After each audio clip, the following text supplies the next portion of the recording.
This channel does not promote any violent, harmful, or illegal activities. All content provided by this channel is meant for an educational purpose only. Sheikh হাসিনার নেতৃত্বাধীন সাবেক আওয়ামী লীগ সরকারের 3 মেয়াদের মুক্তিযুদ্ধ বিষয়ক মন্ত্রী ছিলেন আকম মোজাম্মেল হক। অবাক বিস্ময়কর হচ্ছে তিনি ভুয়া মুক্তিযোদ্ধা। মুক্তিযোদ্ধার তালিকা টেম্পারিং করে সনদ নিয়েছেন এমন অভিযোগে 2023 সালে উচ্চ আদালতে রিট পিটিশন করেন জাতীয় মুক্তিযোদ্ধা কাউন্সিলের সদস্য ও জাতীয় মুক্তিযোদ্ধা ফাউন্ডেশনের মহাসচিব খম আমির আলী। এ যেন সর্ষের ভেতরে ভূত। বাদীর আইনজীবী কাজী সদরুল হকের পিটিশনের প্রাথমিক শুনানি অনুষ্ঠিত হয়েছে।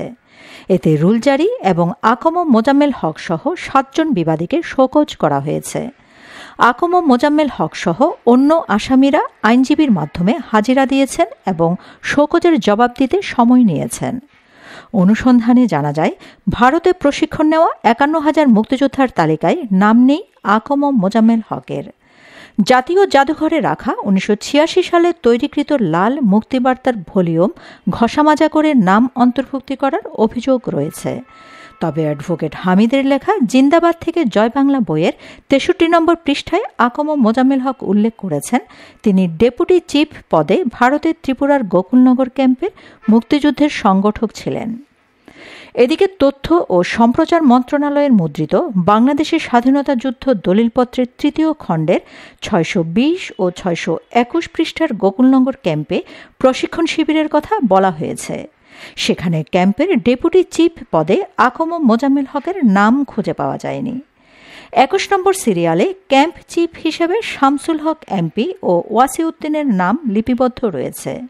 এদিকে মুক্তিযুদ্ধ জাদুঘরে রাখা বালাম বইয়ের কয়েকটি পাতার ফটোকপি মামলার নথিতে সংযুক্ত করা হয়েছে।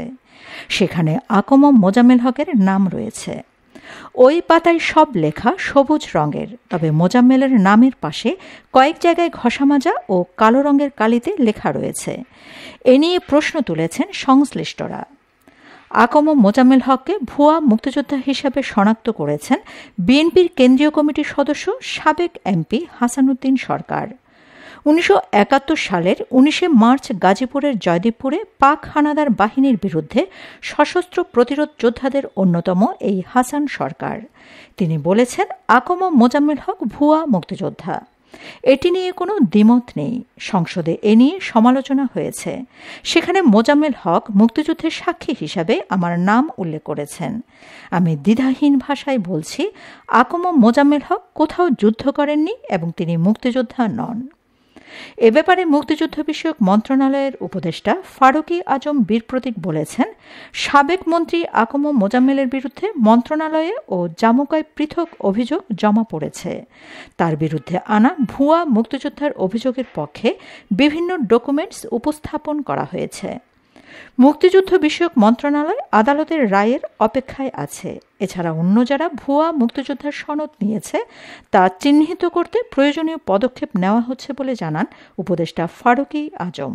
মামলার বাদী জাতীয় মুক্তিযোদ্ধা কাউন্সিল সদস্য খম আমির আলী বলেছেন, 1971 সালের আগে মোজাম্মেল হক বিএ এবং এমএ পাশ করেন 1994 সালে। কিন্তু তিনি মুক্তিযুদ্ধের নথিতে টেম্পারিং করে তার শিক্ষাগত যোগ্যতার ঘরে লিখেছেন এমএ এলএলবি, যা শুধু অসম্ভবই নয়, কল্পনাতীত। ক্ষমতার অপব্যবহার করে তিনি এসব করেছেন। ভুয়া মুক্তিযোদ্ধার সনদ বিক্রি করে আকম মোজাম্মেল হক হাজার কোটি টাকা ইনকাম করেছেন এমন দাবি করে খম আমির আলী বলেন, মোজাম্মেল হক সারা দেশে কমপক্ষে 25,000 ভুয়া মুক্তিযোদ্ধা বানিয়েছে। ইতোমধ্যে 11,000 চিহ্নিত করতে পেরেছে মুক্তিযুদ্ধ মন্ত্রণালয়। বাকি ভুয়া মুক্তিযোদ্ধা শনাক্তে কাজ করছে অন্তর্বর্তী সরকার। প্রসঙ্গত, টানা 3 মেয়াদে মুক্তিযুদ্ধ বিষয়ক মন্ত্রণালয়ের মন্ত্রীর দায়িত্বে ছিলেন আকম মোজাম্মেল হক। ক্ষমতার অপব্যবহার, নিয়োগ বাণিজ্য সহ বিভিন্ন অনিয়ম ও দুর্নীতির মাধ্যমে অবৈধ সম্পদ অর্জন ও অর্থ পাচারের অভিযোগে তার বিরুদ্ধে অনুসন্ধানে নেমেছে দুর্নীতি দমন কমিশন। আকম মোজাম্মেলের বিরুদ্ধে একাধিক হত্যা মামলাও রয়েছে। ইতোমধ্যে তার বিরুদ্ধে দেশ থেকে নিষেধাজ্ঞা দিয়েছেন আদালত। কিন্তু 2024 সালের জুলাই আগস্টে ছাত্র জনতার অভ্যুত্থানে আওয়ামী লীগের অন্য নেতাদের মতো তিনিও দেশ ছেড়ে পালিয়ে যান। Shamima Chowdhury, Shammi, BNA news 24।